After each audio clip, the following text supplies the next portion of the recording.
साथियों, अब हम बात करते हैं यहाँ पर एक ऐसे डायग्राम के बारे में जो चित्र या डायग्राम आपको वो सब चीजें क्लियर कर देगा जो अभी तक हमने पढ़ी हुई है। ठीक है, हम लोगों ने अभी तक पढ़ा था कि जो वाष्पोत्सर्जन होता है वो 3 प्रकार से होता है, जिसमें एक वाष्पोत्सर्जन था रंध्रीय, जो दूसरे प्रकार का वाष्पोत्सर्जन था उस वाष्पोत्सर्जन को हम बोलते हैं क्यूटिकल के द्वारा, और जो तीसरे प्रकार का वाष्पोत्सर्जन था वो किसके द्वारा होता, वात रंध्रों के द्वारा। बात सही है। अब दोस्तों, क्यों ना हम एक ऐसा डायग्राम डिस्कस करें या ड्रॉ करें जिससे हम तीनों ही प्रकार के वाष्पोत्सर्जन को भी समझ लेंगे, और हम ये भी समझ लेंगे कि जो रसारोहण का पथ होता है वो क्या होता है, यानी कि आखिर रसारोहण कैसे होता है, हम वो भी यहाँ पे बात क्लियर कर लेंगे। आइए जरा देखते हैं दोस्तों। अगर देखने की बात हम करें तो सबसे पहले तो हम चालू करेंगे बहुत ही बेसिक से। आप लोगों को पता है कि कोई भी पेड़ या पौधा कोई भी होगा ना, वो जल का शोषण करेगा किसके द्वारा, जड़ों के द्वारा। तो सबसे पहले तो हम एक डायग्राम बनाएंगे जिसमें हमको ड्रॉ करना है जड़। तो चालू करते हैं, देखिए क्लियर है ना यहाँ पे।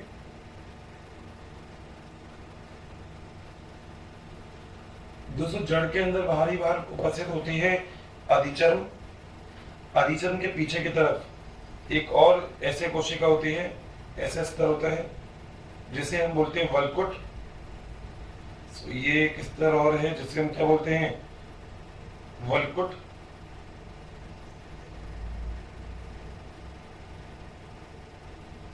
ठीक है, अधिचर्म के बाद क्या आ गया, वलकुट।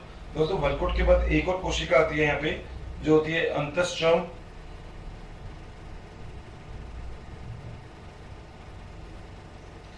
अंतःस्ट्रम के बाद एक परत और आती है जिसे हम बोलते हैं परिरंभ। ठीक है, तो जरा देख लेते हैं क्या क्या चीजें। और आगे की तरफ यहाँ पे होगी मूल रोम, यानी कि जड़। ये हो गई यहाँ पे मूल रोम। ठीक है भाई, तो चालू कर देते हैं। देखो कैसे होता है दोस्तों। ये जो मैंने अभी आपको ड्रॉ किया ये तो है अधिचर्म या एपिडर्मिस।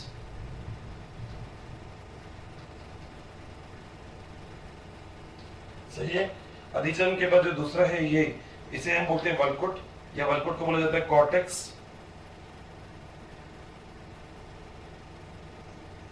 वलकुट, बात सही है। दोस्तों, वलकुट के बाद ये जो तीसरी परत आती है इसे हम बोलते हैं अंतःस्ट्रम।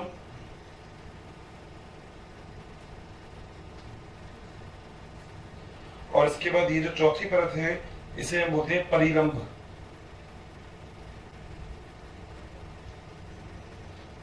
या हम इसे बोलते हैं पहली साइकिल।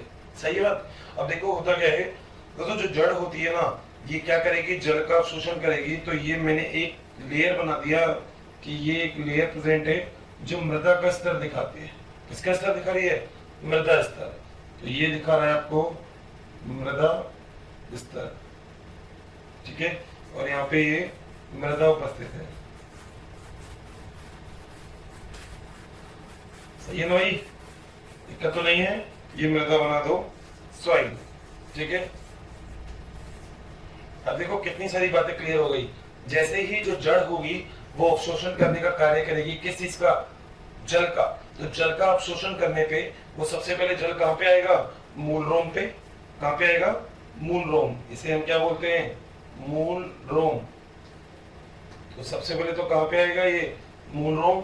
मूल रोम के बाद यही जो जल है ये आगे कहाँ जाएगा, अधिचर्म पे। उसके बाद कहाँ जाएगा, वलकुट, फिर अंतःस्ट्रम और फिर परिरंभ। जैसे दोस्तों ये सारा का सारा काम हो गया, इसके बाद ये जो आपने बनाया था ये सब कुछ स्थानांतरित हो जाएगा। जल का स्थानांतरण कौन करता है बताओ तो। दोस्तों, जल का स्थानांतरण करता है जाइलम। तो जो जाइलम होता है उसके पास ये सब कुछ क्या हो जाएगा, स्थानांतरित। तो हमने एक ऐसे एक नली का निर्माण कर दिया, और ये नली सच में किसकी नली है, जाइलम की। तो एक ये नली बना ली हमने जो नली जाइलम को परिलक्षित करती है। ये हो गया जाइलम, लिख देता हूं मैं।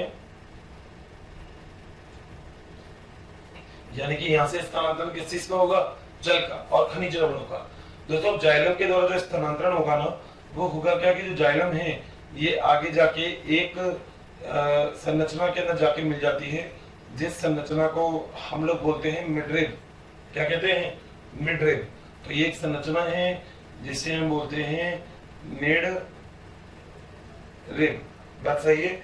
अब मिडरिब के बाद यहाँ पर क्या उपस्थित होती है, पत्ती। तो पत्ती के अंदर दो चर्म होगी, एक तो होगी ऊपर की तरफ, ये होगी ऊपरी अधिचर्म, ये हो गई ऊपरी अधिचर्म, ठीक है।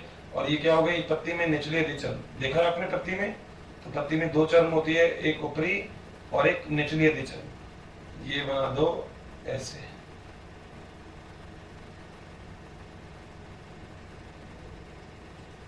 इस तरीके से, ठीक है।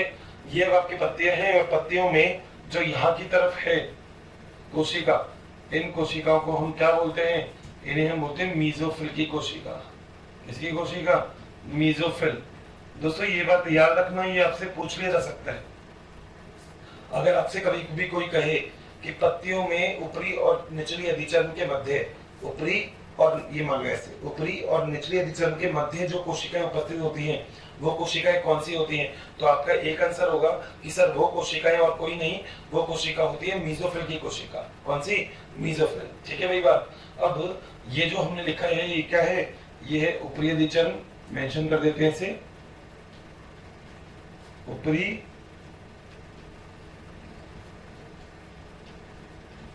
अधिचर्म। और ये जो मैंने बनाई है ये क्या है दोस्तों, ये है निचली अधिचर्म, ठीक है ना भाई, ये है निचली अधिचर्म, ठीक है दोस्तों। डायग्राम ये किस चीज का है, डायग्राम ये है पत्ती का, पत्ती, या इसे हम क्या बोलते हैं, बढ़िया ही, या फिर इसे हम बोलते हैं लीफ, सही है। अब होगा क्या, जो ऊपरी और निचली अधिचर्म है, यहाँ पे निचली अधिचर्म में कुछ संरचना पाई जाएगी जिसे हम बोलते हैं रंध्र। तो यहाँ पे कुछ संरचना मिलेगी जिसे हम क्या बोलेंगे, रंध्र, जिसे हम इंग्लिश में बोलते हैं स्टोमेटा। ये संरचना क्या है दोस्तों, ये संरचना है रंध्र, और रंध्र को हम क्या बोलते हैं, स्टोमेटा। पहले आप मेरे को देखना मैं डायग्राम कैसे बनाना, एक बार आपको क्लियर हो जाएगा डायग्राम, फिर उसके बाद आपको दिक्कत नहीं होगी, ठीक है। अब अगली चीज याद रखना, मैंने आपको बोला था कि ऊपरी अधिचर्म और निचली चर्म पे यहाँ पे एक्चुअली क्या होता है, क्यूटिकल का परत होता है। किसका, क्यूटिकल का। देखो ये बात हमने देखी है, नहीं तो आप बाहर ना किसी भी पत्ती को उठा के लेके आ सकते हो। आप देखना कि उसकी ऊपरी की परत जो होती है, मैं द्विबीजपत्री की बात कर रहा हूँ, उसकी ऊपर की जो परत होगी ये चिकनी होगी, जो नीचे की परत होगी ये खुदरी होगी, मतलब उतनी चिकनी नहीं होगी। यानी कि जो चिकनाहट देती है, जो ऊपर की परत को चिकना बनाती है, वो होती है क्यूटिकल की परत। किसकी परत, क्यूटिकल। तो ऊपर की तरफ जो क्यूटिकल की परत होती है वो कैसी होती है, वो होती है मोटी। तो मैं ऊपर क्यूटिकल की परत बना रहा हूँ, देखो इससे बना देता हूँ, अलग से दिख जाएगी।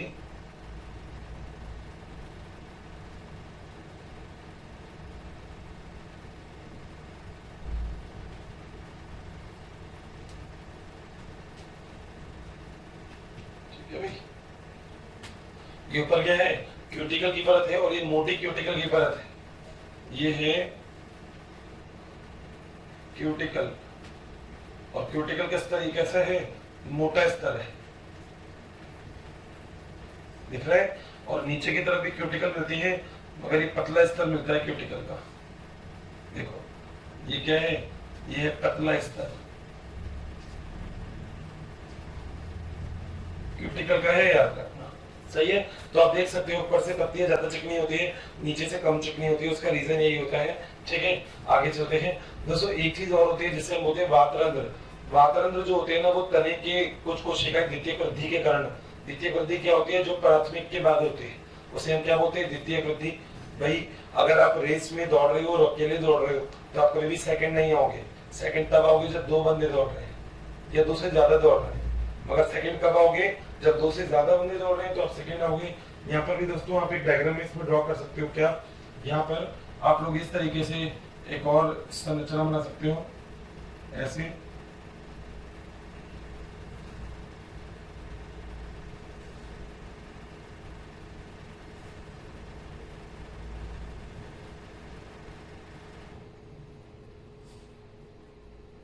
ऐसे, ठीक है दोस्तों। और ये संरचना क्या कहलाती है, ये संरचना कहलाती है वातरंध्र।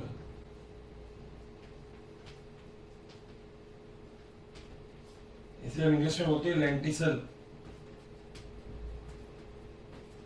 सही है। तो एक डायग्राम आपको बना रहा हूं मैं ये, और एक पूरा डायग्राम आपको ये भी चीज दिखाता है कि आखिर रसारोहण क्या होता है, और आपको ये भी दिखा रहा है कि जो वाष्पोत्सर्जन है वो क्या होता है।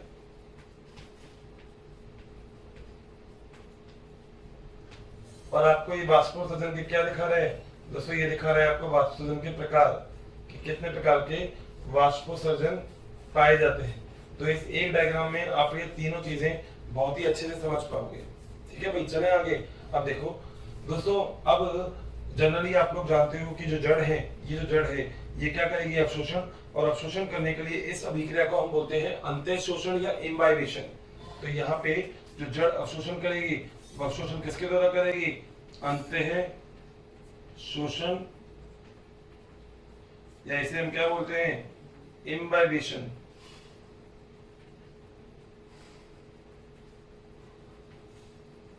इम्बाइबेशन अभिक्रिया के द्वारा जो जल है वो अंदर आएगा, कहां पर, अधिचर्म में, फिर कहां आएगा, बलकुट की कोशिकाओं में, फिर अंतःचर्म में, उसके बाद अंतःचर्म के बाद आएगा परिलम में, और परिलम के बाद ये जो जल है ये जल कहां पहुंच जाएगा, जाइलम में। ठीक है, बात सही है दोस्तों। जैसे ही आगे गति करेगा ये जल यहाँ पे जाएगा, ये जल की गति है, ये ऐसे जल ऊपर जाता रहेगा। ठीक है, यहाँ पे दो प्रकार के ऑर्डर हो सकते हैं। एक तो यहाँ पे जो अभिक्रिया होती है वो क्या होती है, परास्तरण भी होता है, जल का अधिक सांद्रता से कम सांद्रता की ओर जाना, और दूसरी चीज यहाँ पे बल भी लगता है जिससे हम बोलते हैं आसंजन और ससंजन। पढ़ा दिया था आपको, आसंजन व ससंजन बल।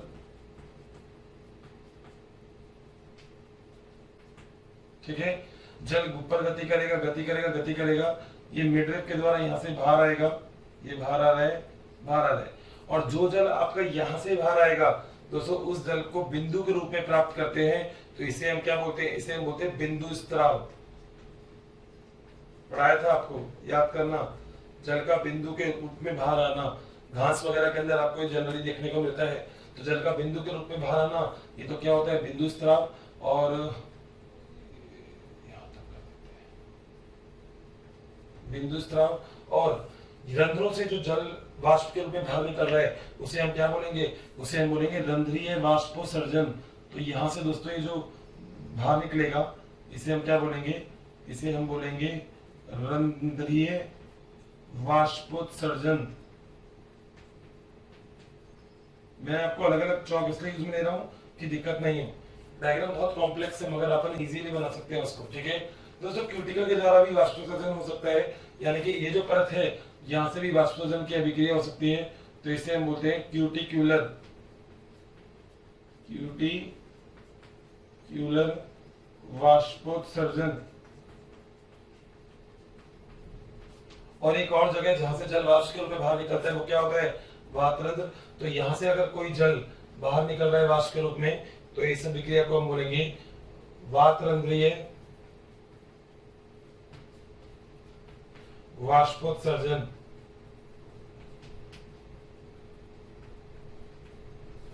सही है, इजी है, कोई दिक्कत वाली बात नहीं है। मतलब ऐसा कुछ रॉकेट साइंस नहीं है। अब जरा एक बार सब कुछ छोड़ के मेरी बातों को समझना, तो शायद आपको ये सब चीजें बहुत ही आसानी से समझ में आ जाएंगी। सुनिए, सबसे पहले क्या होगा, आपको पता है कि पादप में जल का अवशोषण। थोड़ी देर के लिए प्लीज सब कुछ छोड़ दीजिए, मेरी बात सुनिएगा। ठीक है, ध्यान से। इस दिमाग को घोड़े जो इधर उधर दौड़ रहे हैं ना, इनको एक जगह पे बैठा लो।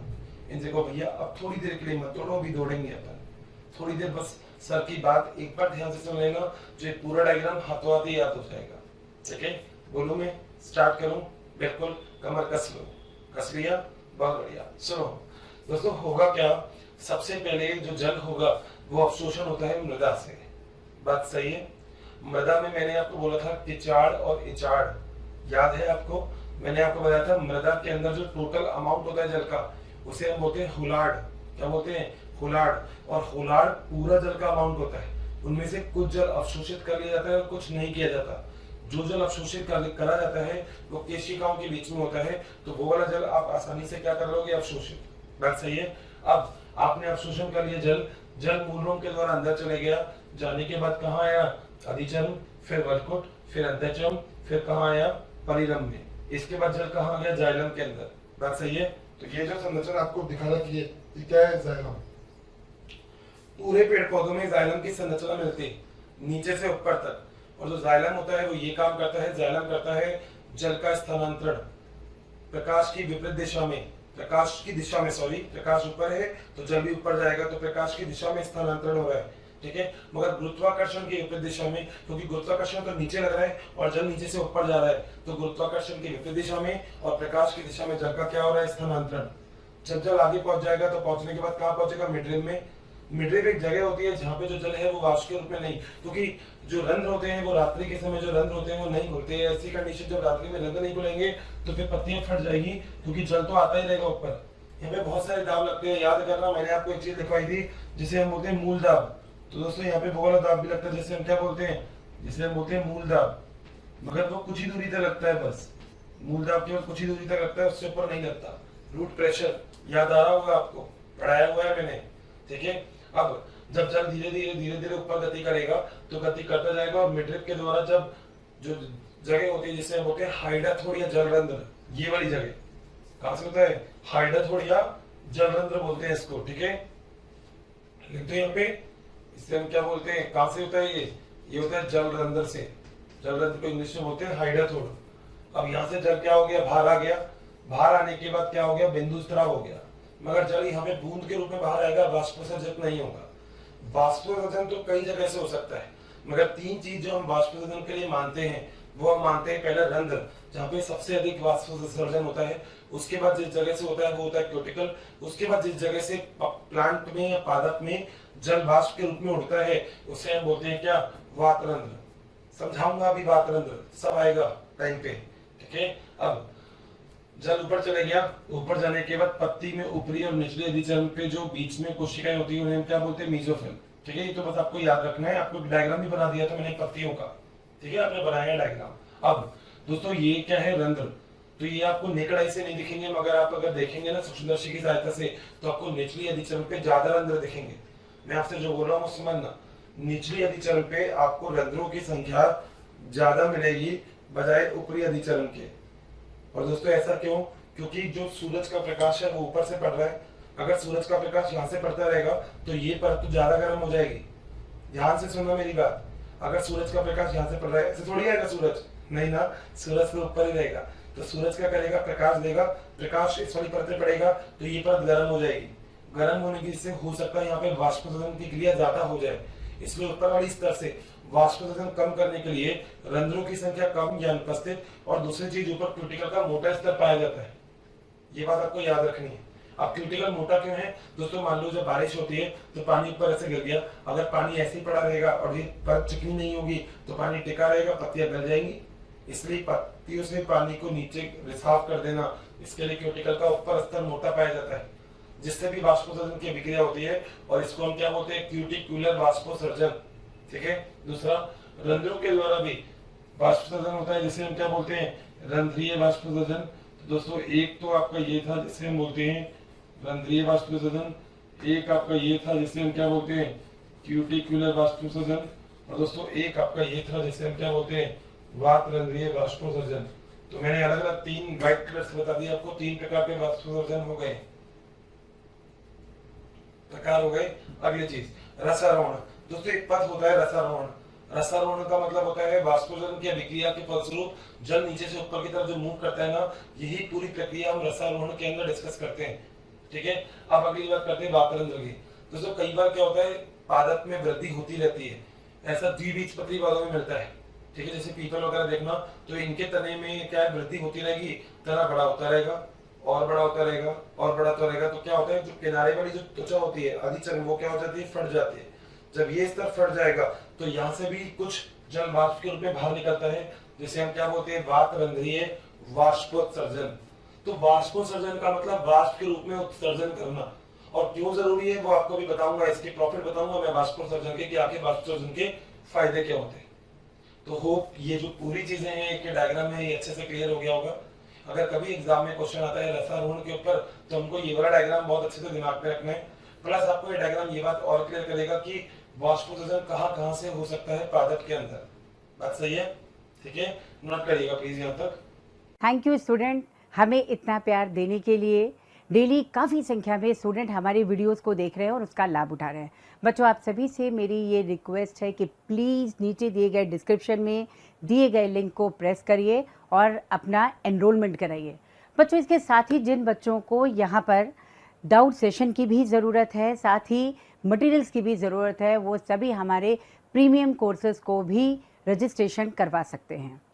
तो अब जो डायग्राम आपको ड्रॉ करवाया था वो वाली बात आपको अच्छे से क्लियर है कि किस तरीके से हम लोग वाष्पोत्सर्जन की बात को बोल सकते हैं। हम कैसे कह सकते हैं कि वाष्पोत्सर्जन कैसे होता है, ठीक है। अब जो सबसे पहला था ना जिसको हमने स्टार्ट किया था वो क्या था, रंध्रीय वाष्पोत्सर्जन, ठीक है। अब हम रंध्रीय वाष्पोत्सर्जन की बात करते हैं कि आखिर ये रंध्रीय वाष्पोत्सर्जन कैसे और क्यों होता है। दूसरा, रंध्रीय वाष्पोत्सर्जन पेड़ पौधों में रंध्र उपस्थित होते हैं जिन्हें हम इंग्लिश में स्टोमेटा बोलते हैं। क्या कहते हैं, स्टोमेटा। तो स्टोमेटा रंध्र होते हैं, ऐसे रंध्र जो पत्तियों में खुलते हैं और बंद होते हैं।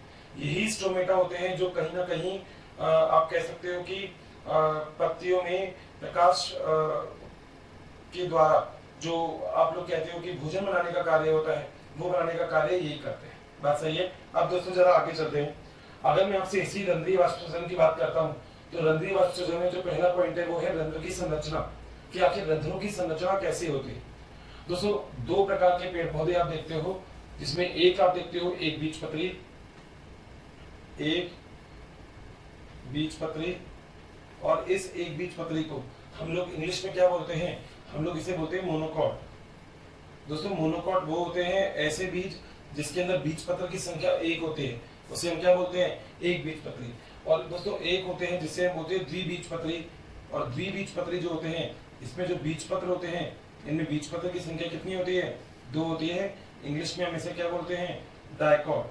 तो डाइकॉट का मतलब है द्विबीजपत्री और मोनोकॉट का मतलब क्या है, एक बीजपत्री। उसमें मोनोकॉट होते हैं डंबल के आकार के, डंबल देखिए जिससे बॉडी बनती है, तो डंबल के आकार के जो होंगे ना रंध्र, वो कैसे होंगे मोनोकॉट में। तो मैं यहाँ पे लिख रहा हूँ कि इसमें जो रंध्र हैं वो रंध्र कैसे हैं, डंबल के आकार के, डंबल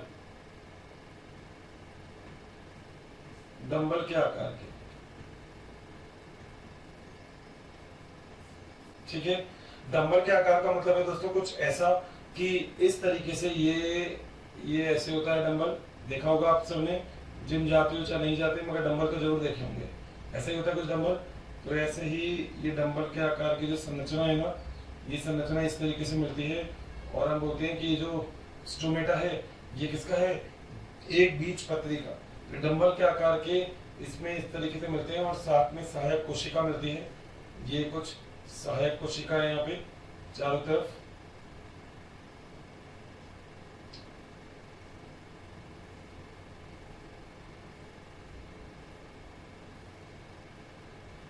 इस तरीके से संरचना मिलती है, ठीक है।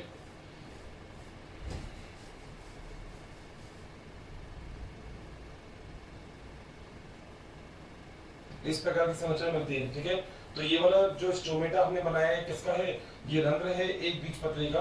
तो एक बीजपत्री में जो स्टोमेटा होता है इसमें जो अंदर की सतह होती है दोस्तों, ये अंदर की सतह मोटी होती है कुछ इस प्रकार से, और बाहर की सतह क्या होती है, पतली। तो इस चीज को तो हम बोलते हैं रक्षक कोशिका। क्या बोलते हैं, रक्षक कोशिका, ठीक है। इसे हम बोलते हैं बीच वाले भाग को रंध्र, और ये जो कोशिका होती है ये होती है सहायक कोशिका, सहायक कोशिका।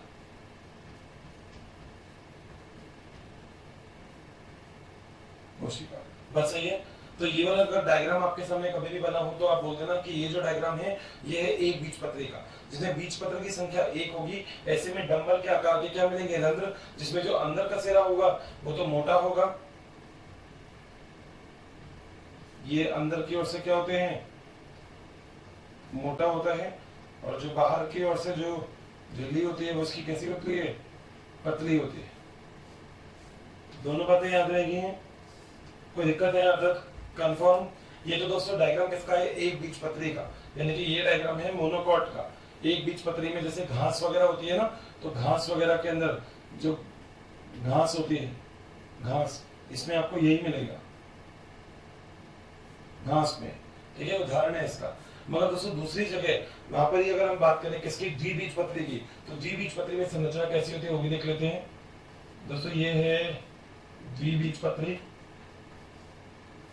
क्या बोलते हैं इसे, डाइकॉट। अब जितने भी पेड़ पौधे आपको बाकी दिखते हैं ना, जैसे आपको दिखता है मान लीजिए पीपल का पेड़ वगैरह, तो ये सब किसका एग्जांपल है, ये सब एग्जांपल है डाइकॉट के, ठीक है। तो दो प्रकार के होते हैं, एक तो मोनोकॉट, एक डाइकॉट। तो ये एग्जांपल है डाइकॉट। इसमें ना जो रंध्र होते हैं वो रंध्र कैसे होते हैं, इसमें रंध्र जनरली होते हैं बीन के आकार के, सेम की फली के आकार के या किडनी के आकार के। तो आकार कैसा होता है दोस्तों, सेम की फली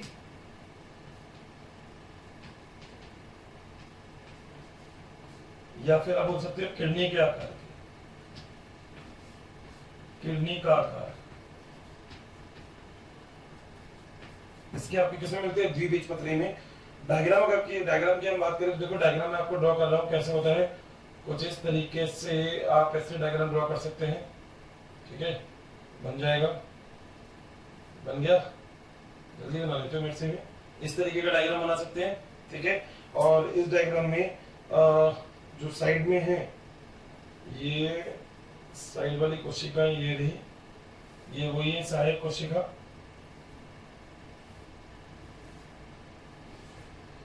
ये कौन सी कोशिका है, सहायक कोशिका।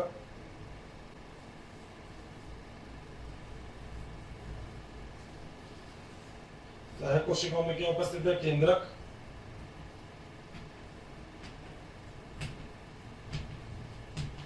ये केंद्रक। अंदर की ओर से इसका भी स्तर कैसा होगा, मोटा ही होगा, तो ये अंदर की ओर से स्तर कैसा बना दो, मोटा। बाहर की ओर से स्तर कैसा है, पतला। वापस से पॉइंट करते देखो क्या क्या हो गया। और यहाँ पे दोस्तों हरित लवक और पाया जाता है, तो आप इसमें संरचना में यहाँ पे आप इसमें हरित लवक दिखा सकते हैं, क्लोरोप्लास्ट, ठीक है। तो ये वाली जो संरचना हो गई, ये तो वही हो गई क्या, सहायक कोशिका, इंग्लिश में हम इसे बोलते हैं सब्सिडरी सेल। तो ये हो गया दोस्तों क्या, सहायक कोशिका। सहायक कोशिका के बाद हम अगर इस कोशिका की बात करेंगे तो ये क्या हो गया, ये हो गया गार्ड सेल, या इसे हम बोलते हैं रक्षक कोशिका। रक्षक कोशिका को इंग्लिश में क्या बोला जाता है, गार्ड सेल,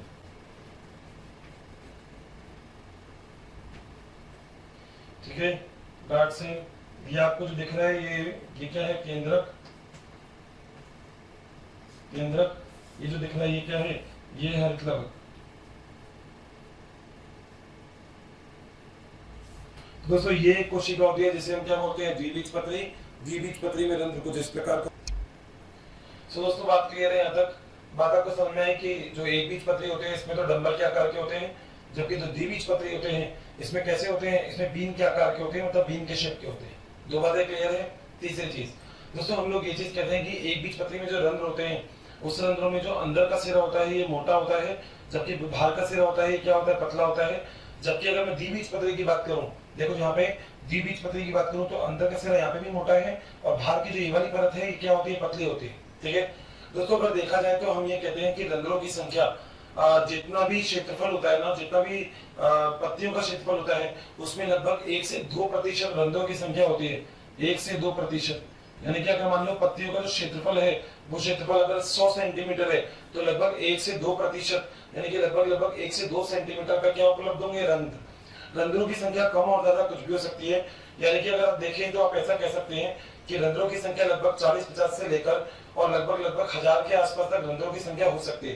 तो रंध्रों की संख्या ज्यादा भी हो सकती है और कम भी हो सकती है, निर्भर करता है कि वो पर्टिकुलर जो भी वो पत्तियां हैं वो किस स्थल पे हैं। तो जिस स्थल पे वो होगा उसी जगह पे रंध्रों की संख्या ज्यादा और कम हो सकती है। एक बात तो ये है। अगली चीज दोस्तों हम लोग ये कहते हैं कि इस प्रकार की जो संरचना आपको मिलती है एक बीजपत्री और द्विबीजपत्री की, ये संरचना कुछ इस प्रकार की है कि पत्तियां अपने आप में विशिष्ट रूप से अपना कार्य कर पाती है, ठीक है। विशिष्टता बहुत जरूरी होती है और इन विशिष्टता के लिए कि आखिर इन पत्तियों में कैसे ओपन होगा या कैसे बंद होगा, इसके लिए अलग अलग प्रकार के मत दिए गए। वैसे मैं आपको एक बहुत छोटी सी बात बता देता हूँ। अगर मान लीजिए स्फीति कोशिका होंगी, कैसा होगा, स्फीति। स्फीति का मतलब होता है फूली हुई। अगर कोशिका फूली हुई होगी तो उस स्थिति के अंदर जो रंध्र होंगे दोस्तों ये क्या हो जाते हैं, ये खुल जाते हैं। और अगर कोशिका शरत प्रकार की होगी, शरत का मतलब होता है फ्लैसिड, फ्लैसिड का मतलब होता है सिकुड़ी हुई, तो अगर फ्लैसिड होगी तो जो रंध्र होंगे वो क्या हो जाएंगे, वो हो जाएंगे दोस्तों बंद। बात सही है। ये दो चीजें आपको बहुत अच्छे से याद रखनी है कि अगर कोशिका फूली होंगी तो इसका मतलब स्थिति कोशिकाओं में रंध्र खुल जाते हैं, कोशिका फूलेगी तो रंध्र खुल जाएंगे, कोशिका सिकुड़ेगी तो रंध्र बंद हो जाएंगे। मैं आपको बताता हूँ क्यों। दोस्तों मान लीजिए मैं इसकी बात कर रहा हूँ, ठीक है। अभी किसी स्थिति में ये जो रक्षक कोशिकाएं हैं, ये रक्षक कोशिका मान लीजिए फूल रही है, तो फूलने की वजह से जो बाहर वाला हिस्सा होता है, ये वाला, ये पतला होता है, पतला होगा तो ये हिस्सा इसको पीछे की तरफ धकेलेगा। जब इसको पीछे की तरफ धकेलेगा तो अंदर वाला ये हिस्सा भी कुछ हद तक थोड़ा पीछे की तरफ होगा और फाइनली जो रंध्र होगा ये खुल जाएगा। मगर दूसरी स्थिति में जब कोशिका सिकुड़ेगी तो बाहर वाला ये हिस्सा जो पहले फूला हुआ था वो सिकुड़ जाएगा, ये भी अंदर की तरफ जाएगा, तो ये वाला हिस्सा भी अंदर की तरफ जाएगा और रंध्र क्या हो जाएगा, बंद। यानी कि कोशिका स्फीति होगी तो रंध्र खुल जाएंगे, कोशिका श्वेत होगी तो रंध्र क्या हो जाएंगे, बंद। और मैं किन कोशिकाओं की बात कर रहा हूँ, मैं बात कर रहा हूँ रक्षक कोशिकाओं की। मगर रक्षक कोशिकाओं को ओपन और क्लोज होने के लिए जो कोशिका हेल्प करती है उसे हम क्या बोलते हैं, सहायक कोशिका। तो ये बात याद रखना, रक्षक कोशिका और सहायक कोशिका बहुत ही जरूरी चीजें हैं। तो आप दोनों के अंदर, दोनों को आप अच्छे से समझ भी सकते हो और बता भी सकते हो कि रक्षक कोशिका और सहायक कोशिका क्या होती है, ठीक है। बात अगली बात दोस्तों, एक बीजपत्री और द्विबीजपत्री में जब ये रंध्र खुलते हैं तो खुलने को लेकर अलग अलग प्रकार के मत दिए गए थे, और वो मत कौन कौन से थे हम उसके बारे में बात करते हैं। मैं कल यहाँ पे इस चीज को रख कर देता हूँ, आई थिंक ये चीज क्लियर होगी अच्छे से। तो इस वाली चीज को बस हटा देते हैं अपन यहाँ से, इस चीज को यहाँ से हटा देते हैं और हम देखते हैं कि रंध्रों का खुलने और बंद होने की क्रियाविधि कौन कौन सी है। तो दोस्तों यहाँ पे हम बात करेंगे किसके बारे में, यहाँ पे हम बात करेंगे क्रियाविधि के बारे में। और इस क्रियाविधि में जो पहली क्रियाविधि है रंध्र को खुलने और बंद होने के लिए, वो है मंड शर्करा परिवर्तन। मंड शर्करा परिवर्तन मत, ठीक है। क्या होता है ये दोस्तों, जनरली पादप में ऐसा देखा जाता है कि जो मंड होती है ना, उसकी मात्रा रात्रि के समय ज्यादा हो जाती है। तो मंड की मात्रा रात्रि के समय क्या हो जाती है, अधिक। मंड की मात्रा, शरत मैं रक्षक कोशिकाओं की बात कर रहा हूं, मंड की मात्रा रात्रि में क्या हो जाती है, अधिक। और मंड की ही यह मात्रा दिन के समय या दिन में क्या हो जाती है, कम, जिसकी वजह से जो ये जो होता है ना रंध्र, ये ओपन और क्लोज होने का कार्य करता है। एक वैज्ञानिक थे इसमें, जिन वैज्ञानिक का नाम था मेयरे, और मेयरे ने बोला था कि जो पीएच का परिवर्तन होता है ना, उससे भी रंध्र खुलते और बंद होते हैं। इन्होंने बोला था कि जब पीएच अधिक होती है तो मतलब होता है जो H+ आयन की सांद्रता होती है ना, ये क्या होती है, कम, और ऐसी स्थिति में रंध्र क्या हो जाते हैं, खुल जाते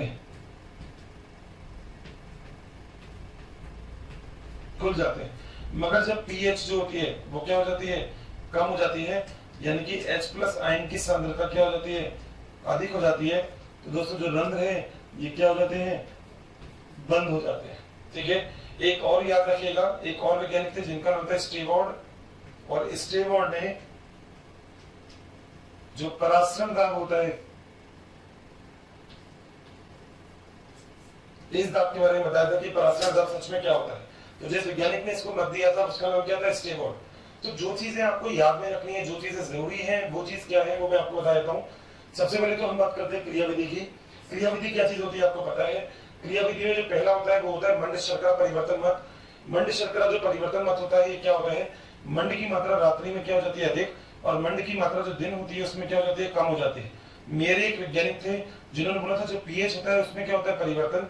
पीएच अगर अधिक होगी तो H+ आयनों की सांद्रता क्या हो जाएगी, कम, और रंध्र क्या हो जाएंगे, खुल जाएंगे। जबकि अगर पीएच कम होगी तो H+ आयन की सांद्रता क्या हो जाएगी, अधिक, और जो रंध्र होंगे वो क्या हो जाएंगे, बंद हो जाएंगे। यानी कि पीएच का रंध्र के खुलने और बंद होने से बहुत ही ज्यादा रिस्पॉन्स होता है। दूसरी बात, स्टेवॉर्ड एक वैज्ञानिक थे जिन्होंने बोला था जो परासरण दाब होता है ना, वो भी बहुत जरूरी चीज होती है। यानी कि परासरण दाब एक ऐसा दाब होता है जो दाब रंध्रों को खुलने और बंद होने के लिए बहुत ही रिस्पॉन्सिबल होता है।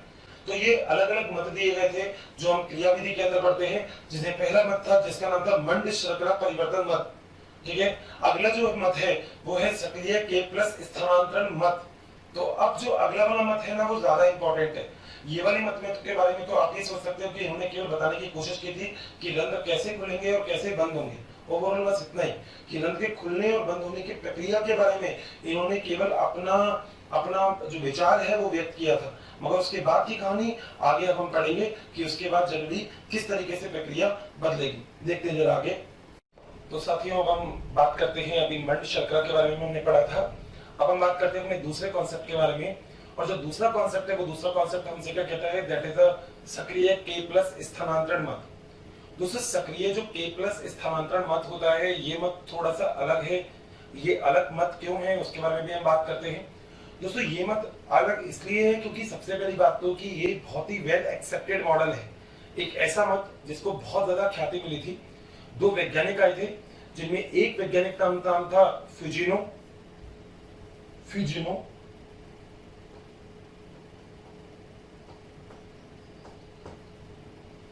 वैसे में एक वैज्ञानिक था जिनका नाम था, क्या नाम था, लेविट।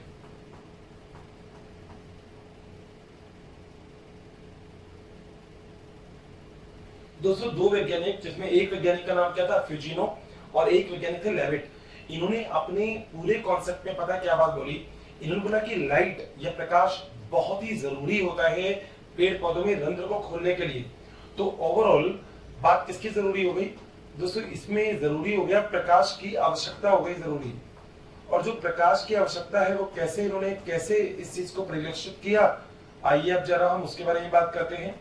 दोस्तों इन्होंने बोला कि जो सनलाइट से प्रकाश आता है, प्रकाश के आने की वजह से होता क्या है कि जो द्वार कोशिका होती है ना, उनके अंदर मैलिक अम्ल का निर्माण होता है। पहली बात जो इन्होंने बोली, इन्होंने बोला कि जो प्रकाश आता है, यहाँ पे देखिएगा प्लीज, जो प्रकाश है, जो सूरज का प्रकाश जो आ रहा है पृथ्वी पर, ये जो प्रकाश है ये जैसे ही पत्तियों पर पड़ेगा, तो दोस्तों पत्तियों पर पड़ने के बाद क्या होगा, जो द्वार कोशिका है, उन द्वार कोशिकाओं में मैलिक अम्ल का संश्लेषण या निर्माण होता है। तो पहला पॉइंट ये हो गया कि जो द्वार कोशिका है, द्वार कोशिका में मैलिक अम्ल का निर्माण, ध्यान रखिएगा, मैलिक अम्ल का क्या हो जाता है, निर्माण। जैसे दोस्तों द्वार कोशिका में मैलिक अम्ल का निर्माण होता है, तो मैलिक अम्ल के निर्माण के बाद ये जो मैलिक अम्ल होता है, ये मैलेट और H+ आयन में वियोजित यानी कि टूट जाता है। तो दूसरा जो प्रोसेस होता है वो क्या है कि ये टूट जाता है किस किस में, यानी कि मैलिक अम्ल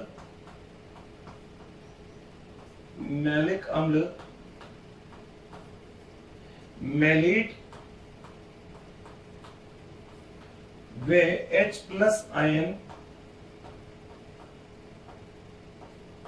में वियोजित हो जाता है, वियोजित हो जाएगा। बात सही है, दूसरा कॉन्सेप्ट भी क्लियर हो गया। दोस्तों जैसे ये मैलिक अम्ल और H+ आयन में वियोजित होगा, तो होगा क्या, जो H+ आयन है वो तो चले जाएगा द्वार कोशिका से बाहर, और बाहर से पोटेशियम अंदर आया जाता है। तो ये अगला कॉन्सेप्ट होता है, यानी कि जो H+ आयन है वो बाहर चले जाएगा। यानी कि अगला जो कॉन्सेप्ट है, जो अगली बात है वो क्या दोस्तों, अगली बात है H+ आयन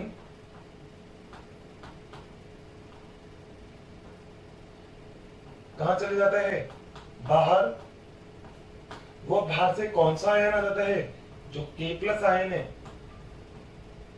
ये K+ आयन कहां जाता है, अंदर। बात सही है, यानी कि एक तरीके से आप ये मान लीजिए ये बिजनेस हो गया। बिजनेस क्या हो गया, बिजनेस हो गया कि जो H+ आयन है वो तो बाहर चले गया, और जो K+ आयन था वो कहां गया, अंदर। अब जैसे दोस्तों K+ आयन कहां गया, अंदर, ऐसे K+ आयन अंदर आने के बाद मैलेट से क्रिया करता है और ये बनाता है पोटेशियम मैलेट। क्या बनाता है, पोटेशियम मैलेट। तो अब जो अगला कॉन्सेप्ट है हमारे पास, जो अगला प्रोसेस है, उस प्रोसेस में क्या हो रहा है, जो K+ आयन है, आयन मैलेट से मिलकर या संयोजित होकर पोटेशियम मैलेट का निर्माण करता है।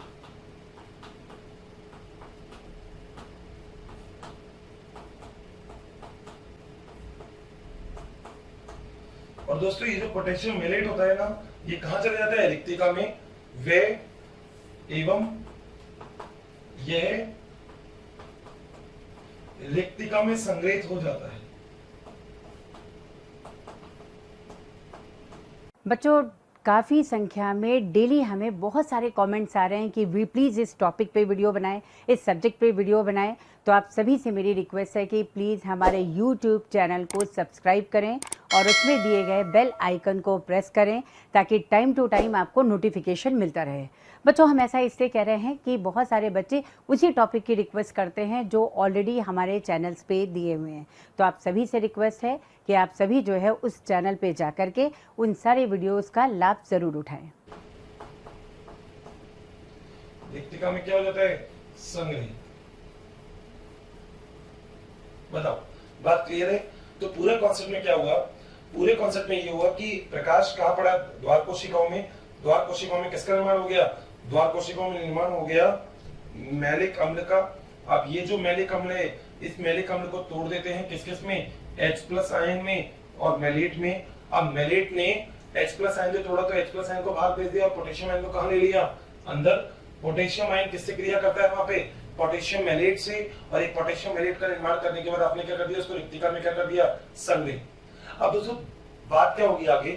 द्वार कोशिकाओं में जैसे ही पोटेशियम मैलेट बनता है वैसे ही वहां पे कहीं ना कहीं जो जल है वो अंदर आने लगता है, यानी कि परासरण की अभिक्रिया होने लगती है। तो अगले कॉन्सेप्ट में द्वार कोशिका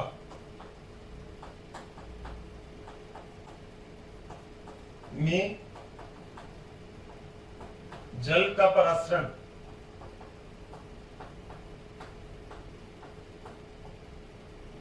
द्वार कोशिका में क्या होने लग जाता है? जल का परासरण।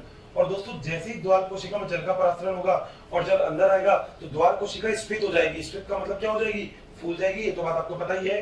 तो इसके बाद क्या होगा? इसके बाद अगला कॉन्सेप्ट ये होगा कि जो द्वार कोशिका है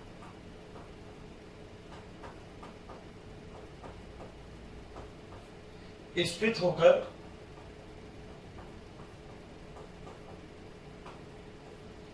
फूल जाती है।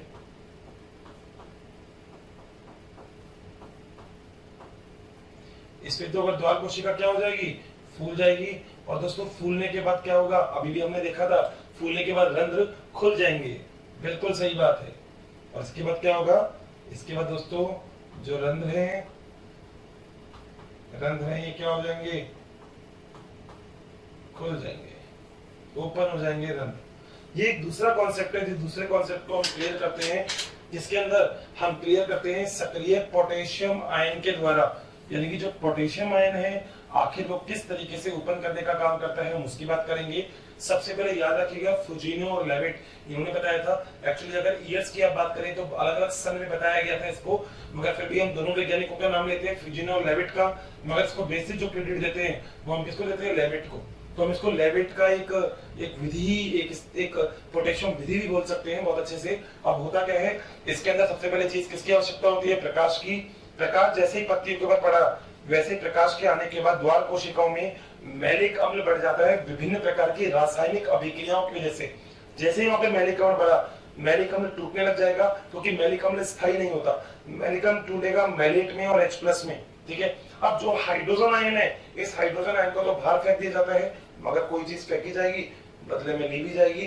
बाहर हाइड्रोजन को फेंकते हैं, पोटेशियम को अंदर ले लेते हैं। जैसे ही पोटेशियम आयन अंदर आया तो देखो क्या क्या बना था? मैलेट और हाइड्रोजन। हाइड्रोजन को बाहर निकाल दिया, पोटेशियम को अंदर भेज दिया। अब पोटेशियम और क्या रह गए? मैलेट। दोनों ने दोस्ती कर ली और क्या बना लिया? Potassium mallet.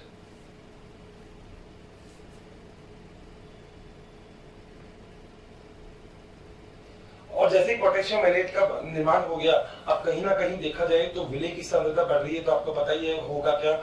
होगा एक ही चीज, क्या? परासरण की विधि होगी, अंत्य परासरण होगा, बाहर से जल अंदर आएगा। जैसे ही बाहर से जल अंदर आएगा कोशिका क्या होगी? द्वार कोशिका फूलेगी। फूलेगी तो वो और बढ़ेगी। बढ़ेगी तो जो बाहर वाली जो परत है, जो पतली परत है, डायग्राम देखना, जो बाहर वाली परत है वो बाहर की ओर खिसकेगी और जो रंध्र है वो रंध्र खुल जाएगा। तो ये रंध्र खुलने का काम कुछ इस तरीके से होता है। परासरण की क्रिया होगी, द्वार कोशिका स्फीत हो जाएगी और रंध्र खुल जाएगा। दोस्तों एक बहुत ही छोटा सा, बहुत ही प्यारा सा कॉन्सेप्ट है रंध्रों के खुलने को लेके। बट एक बात याद रखिएगा, शर्करा वाला जो मैंने अभी आपको मेंड वाला बताया था उससे कहीं ज्यादा ये इंपॉर्टेंट है। ये बात आपको याद रखनी है, कहीं ज्यादा इंपॉर्टेंट है ये। सो आपको अच्छे से इसको पढ़ना है, अच्छे से इसको याद करना है, बहुत ही अच्छे से। ठीक है भाई, यहाँ तक नोट कर लीजिएगा। सेकंड, जिसका नाम है सक्रिय के प्लस स्थानांतरण क्रिया विधि। जी हाँ, सो बात क्लियर है अभी तक?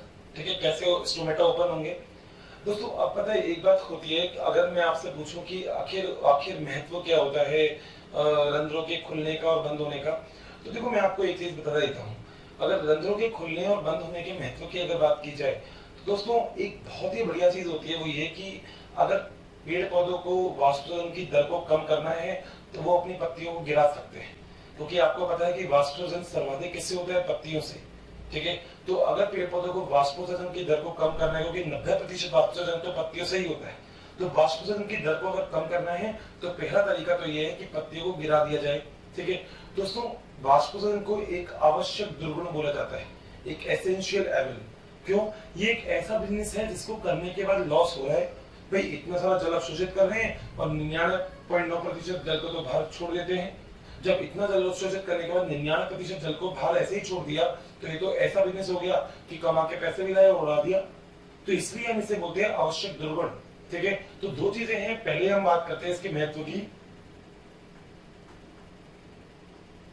महत्व तो दोस्तों पहला महत्व के अंदर बात आएगी क्या कि जो पेड़ पौधे होते हैं ये वाष्पोत्सर्जन की दर को कम करने के लिए पत्तियों को गिरा देते हैं। ठीक है, तो अगर इनको वाष्पोत्सर्जन की जो दर है वो क्या करनी है? कम। दोस्तों ये पत्तियों को गिरा देंगे।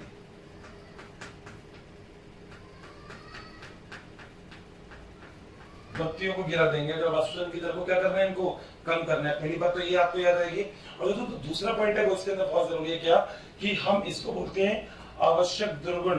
क्या बोलते हैं? आवश्यक दुर्गुण।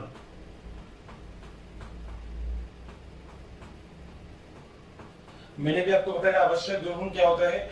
आवश्यक दुर्गुण का मतलब एक ऐसा बिजनेस जिस बिजनेस में आपने सब कुछ कमाया और उड़ा दिया। भाई इतना 100 ml जब जल अवशोषित हो रहा है 100%, उसमें से आप 99% जल को तो उड़ा ही रहे हो, तो आप कर क्या रहे हो? ये तो बिजनेस ऐसा हो गया जिसमें नुकसान हो रहा है। सेम है दोस्तों जो यहाँ पे हो रहा है, ये ऐसा बिजनेस जिसमें नुकसान हो रहा है। और जिस वैज्ञानिक ने आवश्यक दुर्गुण के बारे में बताया था, name of scientist is Cortes. ये कॉर्टेस वो वैज्ञानिक थे जिन्होंने इसके बारे में क्या किया था? बताया था। ये पहली बात क्लियर है जिसको हम बोलते हैं इंपॉर्टेंस है, महत्व। दोस्तों दूसरी बात क्या होती है? इसकी उपयोगिता। यानी कि अगर मैं आपसे पूछूं कि वाष्पोत्सर्जन की उपयोगिता क्या है तो अब आप क्या बोलोगे?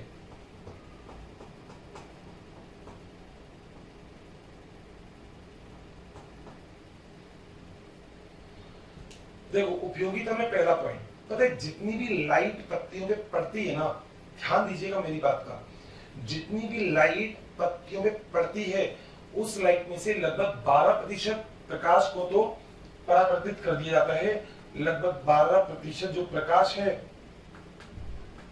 ये प्रकाश क्या हो जाएगा? परावर्तित।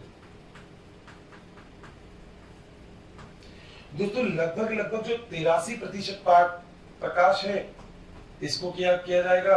अवशोषित। और इसके बाद लगभग अगर आपकी मैथ थोड़ी सी ठीक है तो जो 5% प्रकाश की मात्रा है दोस्तों ये पत्तियों में से मतलब भेदते हुए निकल जाता है। ठीक है, तो ये भेदते हुए पत्तियों को भेद देता है। भेदना, ये तीन चीज आपको याद रखनी है कि अगर देखा जाए तो जितना भी प्रकाश पत्ती पर पड़ रहा है वो पत्ती पर प्रकाश पड़ने के बाद लगभग 12% प्रकाश को टकरा के वापस चले गया। ठीक है, 83% इसके द्वारा पत्ती की तरफ अवशोषित कर लिया जाता है और जो 5% पार्ट है प्रकाश का वो इसको भेजते हुए पार निकल जाता है। बात सही है? देखो बिजनेस तो बिजनेस है, ये भी एक ऐसा बिजनेस है जिसका प्रॉफिट हमें करवाना है। भाई ऐसा तो मैं तो बढ़िया हूँ, आपको भी पता होगा कि बिजनेस तो वो है जिसमें फायदा हो, नुकसान के लिए तो कोई भी बिजनेस नहीं किया जाता। तो एक ऐसा बिजनेस है जिसमें फायदा हो और इसलिए इसकी उपयोगिता है। और दूसरी उपयोगिता क्या? जो जल है उसके परिसंचरण में इसकी उपयोगिता है। जल का क्या हो रहा है? परिसंचरण हो रहा है। ठीक है। जल के परिसंचरण का मतलब क्या है? जल के परिसंचरण का मतलब ये है कि जो जल है वो पूरे पेड़ में नीचे से मूल से ऊपर तक जा रहा है। भाई ऊपर अगर जल वाष्पोत्सर्जित नहीं होगा तो नीचे से ऊपर क्यों जाएगा? भाई आपने जितने भी पैसे कमा रखे थे वो आपके पास ही रखे हुए हैं, आप उसको खर्च ही नहीं कर रहे, तो अब आप दोबारा नए पैसा क्यों कमाओगे? तो आपको नया कमाने के लिए खर्च भी थोड़ा बहुत करना जरूरी है। भाई पापा से पॉकेट मनी कम मानते हो जब पुरानी पॉकेट मनी खत्म हो जाती है ना? वही है, इसकी पॉकेट मनी है ये, ठीक है। दूसरा दोस्तों, जो खनिज लवण होते हैं, जो खनिज पोषक तत्व होते हैं, उनका स्थानांतरण।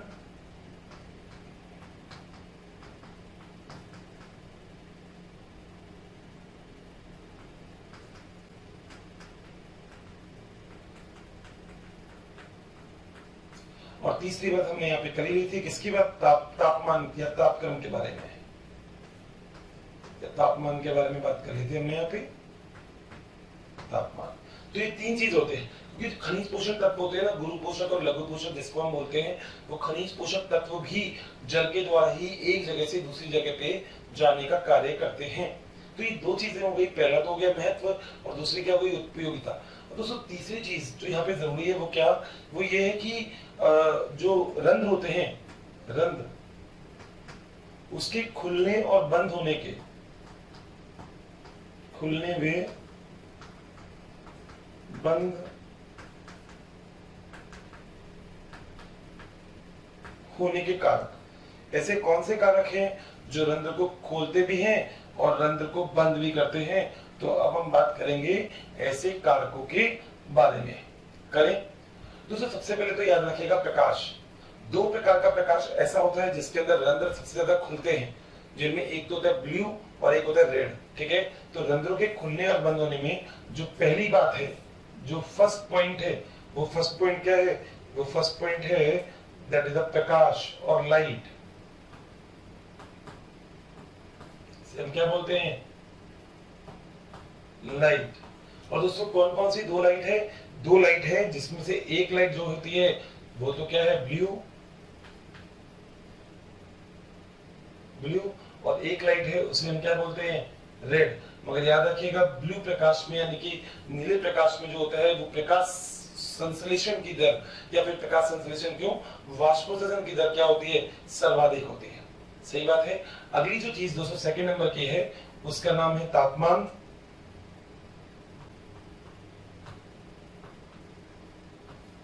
दोस्तों तापमान में हम Q10 का मान 2 रखते हैं। हम बोलते हैं लगभग तापमान तो बहुत जरूरी है, क्योंकि बॉडी के अंदर का जब तापमान नहीं होगा ना तो कहीं ना कहीं वाष्पोत्सर्जन की दर है वो भी बहुत इससे इफेक्टिव होगी, ठीक है। मतलब आप एक चीज समझ सकते हैं, देखो प्रकाश अगर आ रहा है तो कहीं ना कहीं जो पेड़ पौधे हैं, पत्ती हैं, उनका जो तापमान है वो भी बहुत बढ़ता है, ठीक है। बात सही है दोस्तों। अगली है CO2 की सांद्रता। अगला क्या है? CO2। बात करते हैं तीसरी, CO2। दोस्तों CO2 की मात्रा अगर कम होगी तो जो रंध्र होंगे वो खुल जाएंगे, ठीक है। यानी कि याद रखिएगा अगर लो CO2 है तो रंध्र क्या हो जाएंगे? खुल जाएंगे। सीधे सीधे से पॉइंट है, सीधे सीधे से आपको याद कर रहे हैं, ठीक है। अगला दोस्तों आर्द्रता की बात करेंगे। अगर आर्द्रता बढ़ जाएगी तो रंध्र खुल जाएंगे। अगली चीज है दोस्तों क्या? आर्द्रता। क्या बोला? आर्द्रता अगर बढ़ जाएगी, समझते हैं ना एरो का मतलब? आर्द्रता बढ़ जाएगी तो रंध्र क्या हो जाएंगे? खुल जाते हैं। बात सही है? यहां तक कोई दिक्कत है?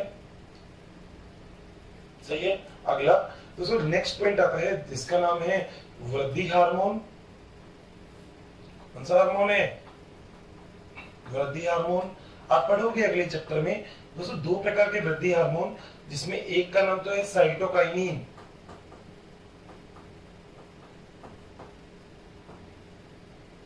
ये दोस्तों रंध्रों को क्या करता है? खोलता है। और दोस्तों एक हार्मोन और है जिसका नाम है ABA।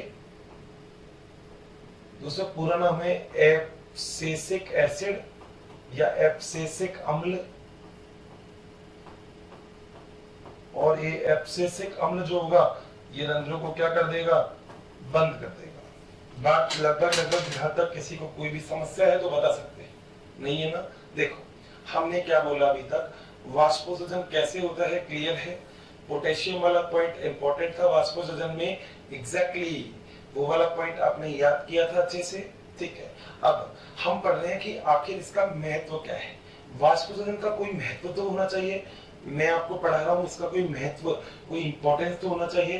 दोस्तों यही इंपॉर्टेंस है जो हम वाष्पोसर्जन की बात कर रहे हैं। क्या अगर पेड़ पौधों को वाष्पोसर्जन की दर कम करनी है तो पेड़ पौधे पत्तियों को गिरा सकते हैं, पत्तियों को गिरा दिया तो वाष्पोसर्जन की दर क्या हो गई, कम। दूसरी बात, ये एक आवश्यक दुर्गुण है। आवश्यक दुर्गुण का मतलब क्या होता है दोस्तों? आवश्यक दुर्गुण का मतलब होता है ये एक ऐसा बिजनेस है जिसको किया भी जाता है मगर नुकसान है। आप इतना सारा जल अवशोषित कर रहे हो, सारा जल आपने उड़ा दिया, नुकसान ही नुकसान है, मगर फिर भी ये कहा जाता है। और कौन से वैज्ञानिक ने दिया ये? कॉर्टेस ने। बात सही है। अगली चीज है जिसका मतलब उपयोगिता। दोस्तों उपयोगिता में जो पहला पॉइंट है वो है तापमान। तापमान 3 है। 12% प्रकाश परावर्तित कर दिया जाता है, 83% अवशोषित कर लिया जाता है, 5% पत्तियों को भेद के पार निकल जाता है, ठीक है। याद करने वाली चीज है, केवल याद रखना, ठीक है। अगली बात, जल का परिसंचरण करेगा क्योंकि जल अवशोषित होकर नीचे से कहां जाएगा? ऊपर। दूसरा क्या? जल के अंदर खनिज तत्व भी होंगे। जब जल नीचे से ऊपर जाएगा तो खनिज तत्व भी नीचे से ऊपर जाएंगे। अगर वाष्पोसर्जन ही नहीं होगा तो क्या अवशोषण होगा? नहीं होगा। ये वाली बात इंपॉर्टेंट है। रंध्र के खुलने के कारक कौन कौन से हैं? पहला कारक दोस्तों प्रकाश, दूसरा तापमान, तीसरा CO2, चौथा आर्द्रता और पांचवा वृद्धि हार्मोन। ये है प्रभावित करने वाले कारक, ठीक है। यहाँ तक आप लोग नोट कर लीजिएगा, कोई दिक्कत है तो बताइएगा मुझे, ठीक है। बहुत ही अच्छे से, बहुत ही सॉफ्ट तरीके से सोचिएगा कि अगर पेड़ पौधों को वाष्पोसर्जन कम करना है, बढ़ाना है, तो उनके लिए क्या उपयोगिता है। अगर ऐसे पेड़ पौधे जो मान लीजिए रेगिस्तान में रहते हैं, तो रेगिस्तान में तो पानी वैसे ही बहुत कम है, अगर रेगिस्तान में पानी इतना कम है और वाष्पोसर्जन की दर बढ़ा दी उन्होंने, दिक्कत हो जाएगी। इधर तो पानी नहीं है और अवशोषण भी करना जरूरी है, वाष्पोसर्जन करना भी जरूरी है, तो दिक्कत होती है। बिल्कुल वहां पे स्टोमेटा या रंध्रों का कुछ अलग प्रकार होता है, अभी पढ़ेंगे हम। बहुत ही अलग प्रकार होता है स्टोमेटा और रंध्रों का, ठीक है। आने वाला है, धीरे धीरे करके ही खाना है। आज अगर मेरी सारी बात समझ में आ गई तो एक रोटी एक्स्ट्रा खानी है और एक्सरसाइज एक रोटी जितनी और करनी है तो एक्स्ट्रा करनी है, ठीक है। अगर मेरी बात समझ में आ गई ना, पक्का? चलो बहुत ही बढ़िया, नोट करो, ठीक है जी। तो चले हम आगे। अब हम बात करेंगे यहाँ पे कौन कौन से आंतरिक और बाह्य कारक होते हैं जो आंतरिक और बाह्य कारक जरूरी है वाष्पोसर्जन के लिए, ठीक है, जो उसमें इंपॉर्टेंट रोल प्ले करते हैं। कौन कौन से आंतरिक और बाह्य कारक होते हैं, अब जरा हम उनकी बात करते हैं यहाँ पे। चलिए देखिएगा दोस्तों, सबसे पहले तो हम लोगों को पढ़ना है आंतरिक कारक, क्योंकि ऐसे बहुत सारे कारक होते हैं जो पेड़ पौधों में वाष्पोसर्जन की दर को नियत करते हैं, ठीक है। सबसे पहले बात करते हैं हम आंतरिक कारक की। आंतरिक कारक दोस्तों, आंतरिक कारक को इंग्लिश में बोलते हैं इंटरनल फैक्टर।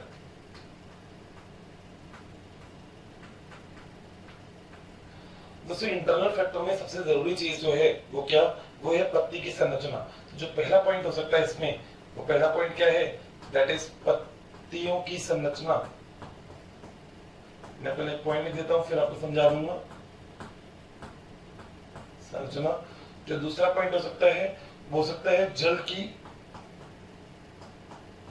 पत्ती में मात्रा।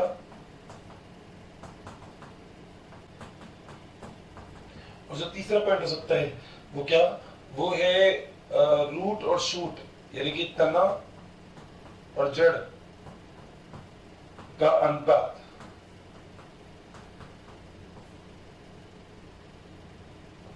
देखिए भाई क्या चीज होती है दोस्तों, आंतरिक कारक ऐसे कारक होते हैं जो पत्ती या पेड़ पौधों के अंदर ही होते हैं। तो अगर पेड़ पौधों के अंदर कोई ऐसे कारक है जो वाष्पोसर्जन की दर को प्रभावित करते हैं, तो हम सबसे पहले तो उनके बारे में पढ़ेंगे। कौन कौन से ऐसे कारक हो सकते हैं आइए जरा देखते हैं। दोस्तों पहला आंतरिक कारक है पत्ती की संरचना। देखो पत्तियों की संरचना अलग अलग हो सकती है, एक बीजपत्री और द्विबीजपत्री पत्ती में आपने देखा होगा कि एक बीजपत्री और द्विबीजपत्री पर्ण में स्टोमेटा और रंध्रों की संख्या अलग अलग होती है। मैं बताता हूँ कैसे, यहाँ पे ध्यान दीजिएगा, बस अभी लिखने का कुछ भी नहीं है इसमें ना, बाद में अपने वर्ड्स में लिखना है आपको सब कुछ। देखिए मान लीजिए एक बीजपत्री की पर्ण है, तो दोस्तों एक बीजपत्री की पर्ण में ऊपर और नीचे की तरफ जो रंध्र होते हैं उसकी संख्या समान होती है। ऊपर और नीचे जो रंध्र है उनकी संख्या क्या है? समान। क्योंकि एक बीजपत्री घास देखना वो ऐसे लगे होते हैं, तो सूरज इस दिशा में भी आता है और इस दिशा में भी आता है, सही है। तो सूरज जब दोनों ही दिशाओं में आएगा तो यहाँ पे पत्ती समान रूप से क्या करेगी, वाष्पोत्सर्जन एक बीजपत्री पर्ण की बात हो गई।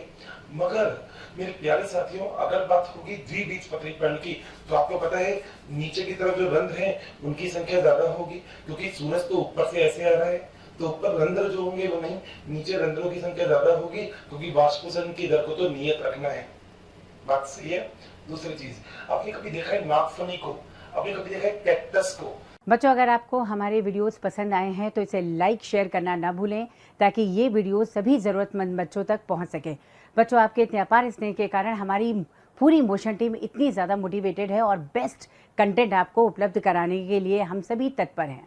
दोस्तों, कैक्टस और नागफनी को देखोगे तो इन्हें फाइलोक्लेड बोलते हैं, वैसे फाइलोक्लेड। और एक्चुअली होता क्या है कि इसकी पूरी की पूरी संरचना ही ऐसी बन जाती है, तना भी पत्ती की तरह हो जाता है, स्पाइन या शूल निकले हुए रहते हैं, देखना कांटे निकले हुए होते हैं, जिससे प्रकाश संश्लेषण की दर कम हो जाती है।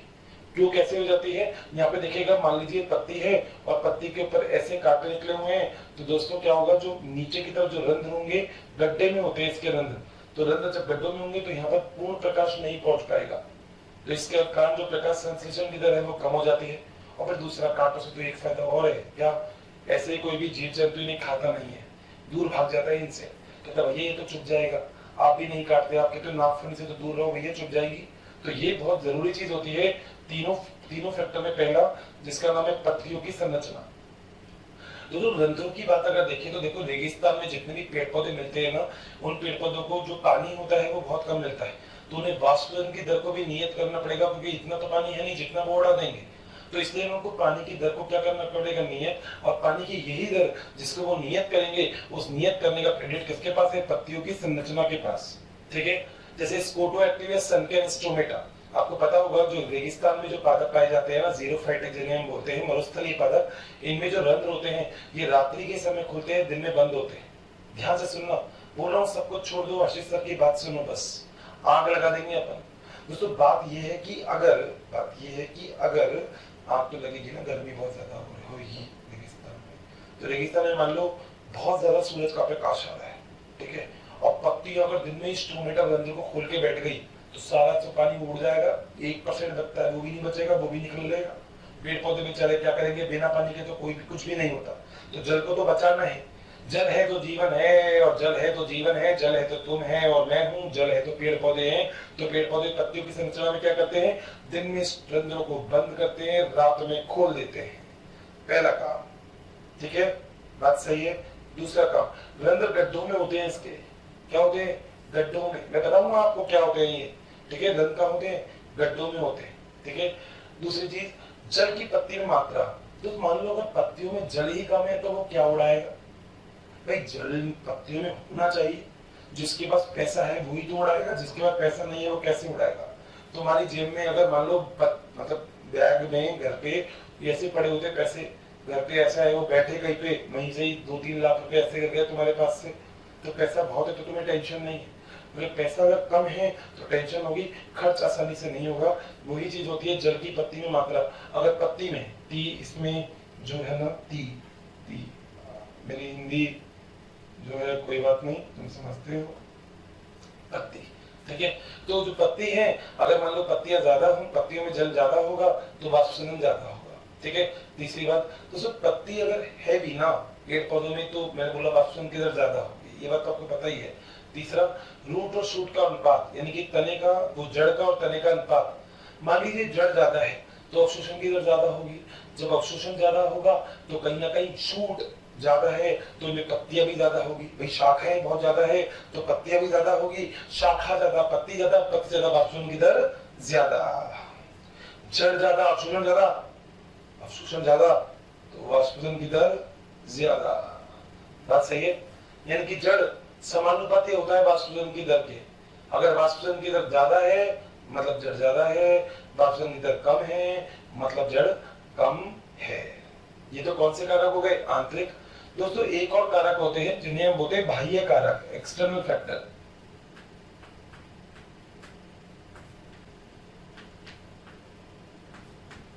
और बाह्य कारक को इंग्लिश में क्या बोलते हैं, बाह्य कारक को हम बोलते हैं एक्सटर्नल फैक्टर। नीचे लिख देता हूं,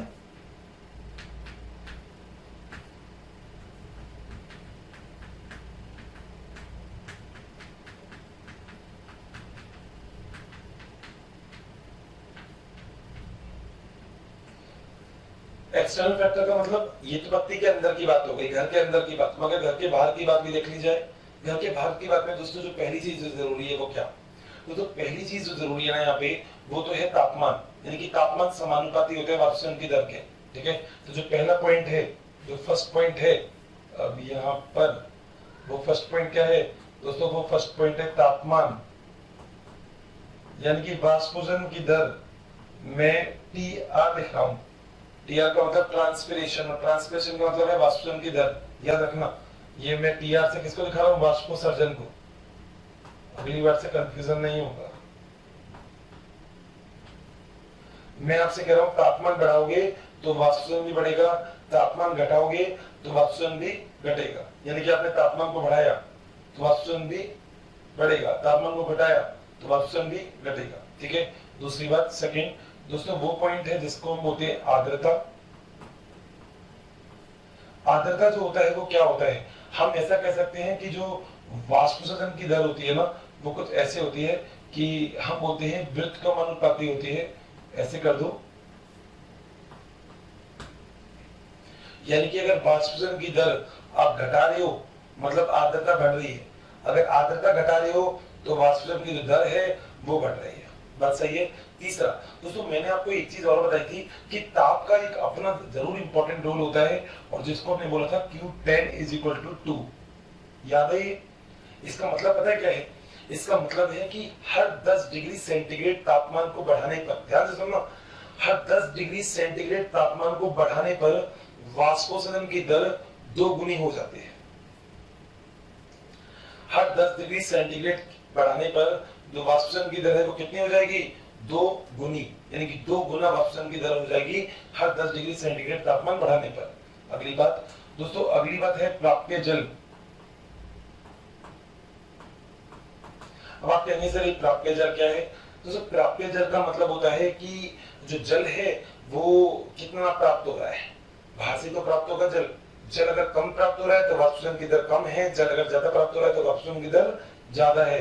अगली चीज जो मैं आपको ऑलरेडी डिस्कस कर चुका हूं जिसका नाम है CO2, जानते हो आप, कार्बन डाइऑक्साइड की जो मात्रा है ये तो बहुत ही इंपॉर्टेंट चीज है।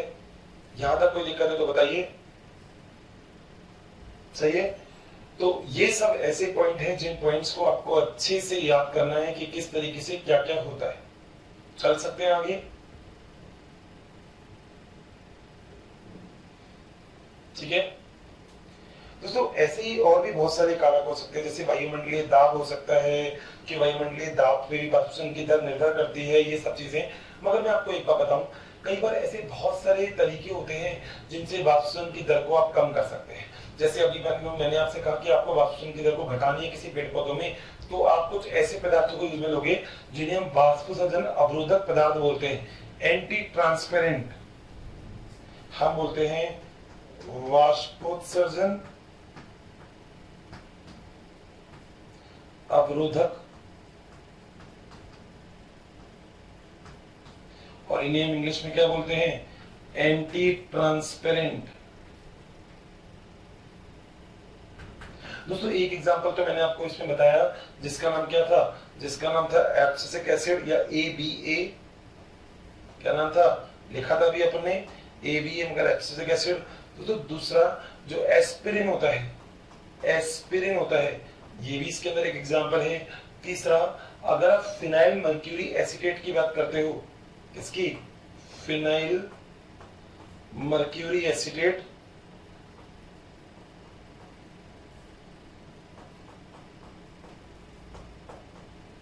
एसीटेट, तो ये भी वाष्पोसर्जन की दर को प्रभावित करता है। और चौथी चीज जो बहुत ही जरूरी है दैट इज सिलिकॉन ऑयल।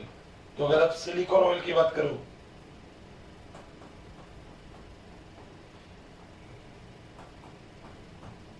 तो इसके द्वारा भी वाष्पोसर्जन की दर को बहुत हद तक अवरोधित किया जा सकता है। CO2 भी है, वो भी तो आपको पता ही है। दोस्तों पता है क्या होता है, अगर मान लो आपको वाष्पोसर्जन की दर को घटाना है तो आप ऊपर की तरफ इनकी परत चढ़ा दो। अगर आपने ऊपर की तरफ इनकी परत चढ़ा दी तो फिर वाष्पोसर्जन की दर जो होगी वो क्या हो जाएगी, कम हो जाएगी। तो वाष्पोसर्जन की दर इसके ऊपर निर्भर करती है।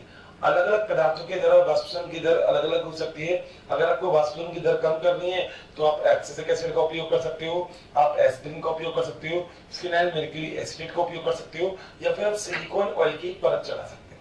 ये ओवरऑल वो सारे कॉन्सेप्ट है जो वाष्पीकरण के अंदर बहुत ही जरूरी है कि इन सभी कॉन्सेप्ट के द्वारा हम वाष्पीकरण की दर को नियत कर सकते हैं। ठीक है, एक बार जरा नोट कर लीजिएगा यहां तक। जी हाँ, हो गया यहाँ तक? कोई दिक्कत है? कंफर्म? दोस्तों अब हम लोग एक लास्ट पॉइंट में पहुंच चुके हैं लगभग ट्रांसपिरेशन या वाष्पीकरण में, और उसमें पता है क्या चीज है?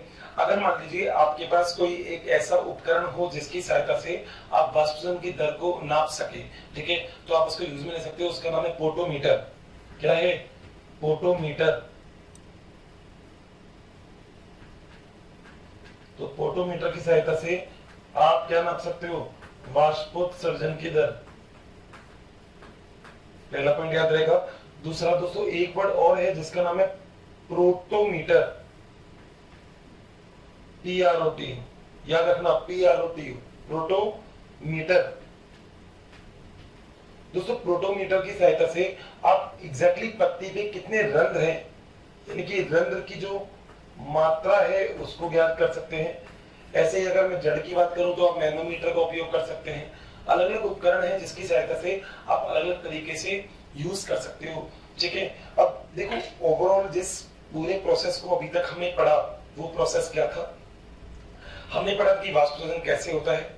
वाष्पीकरण अलग अलग प्रकार से हो सकता है, रंध्र के द्वारा भी हो सकता है, वातरंध्र के द्वारा भी हो सकता है, या फिर क्यूटिकल के द्वारा भी हो सकता है। वाष्पीकरण होना निर्भर करता है कोशिका से कोशिका में, पत्ती से पत्ती में। जिनमें ज्यादा होगा रंध्र, वाष्पीकरण की दर ज्यादा होगी, जिसमें रंध्र कम होगा वाष्पीकरण की दर कम होगी। बहुत सारे अंदर के कारक, बहुत सारे बाहर के कारक वाष्पीकरण की दर को प्रभावित कर सकते हैं। आप चाहते हो कि वाष्पीकरण की दर कम हो, पत्तियों को हटा दो, वाष्पीकरण कम होगा, मगर याद रखना अगर आपने पत्तियों को हटा दिया तो हो सकता है पेड़ पौधों का तापमान बढ़ जाएगा, और अगर पेड़ पौधों का तापमान बढ़ जाएगा दिक्कत हो गई। तो तापमान को मेंटेन करना बहुत जरूरी है, और तापमान को मेंटेन आप कब कर सकते हो? जब चीजों को अच्छे से देखा जाए।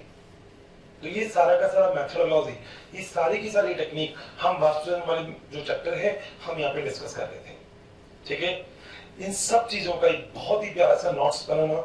इन सब चीजों में से कोई भी डाउट हो तो पूछना जरूर। मैं आपसे हमेशा बोलता हूँ और इसलिए बोलता हूँ कि आप मुझसे नहीं पूछेंगे तो डाउट्स कैसे क्लियर होंगे। याद रखना, डाउट तभी आते हैं जब समझ में आता है। कोई चीज समझ में नहीं आएगी तो फिर डाउट ही नहीं है। तो डाउट आना भी चाहिए, डाउट समझना भी चाहिए, तो थोड़ा बहुत डाउट तो होने चाहिए आपको भी।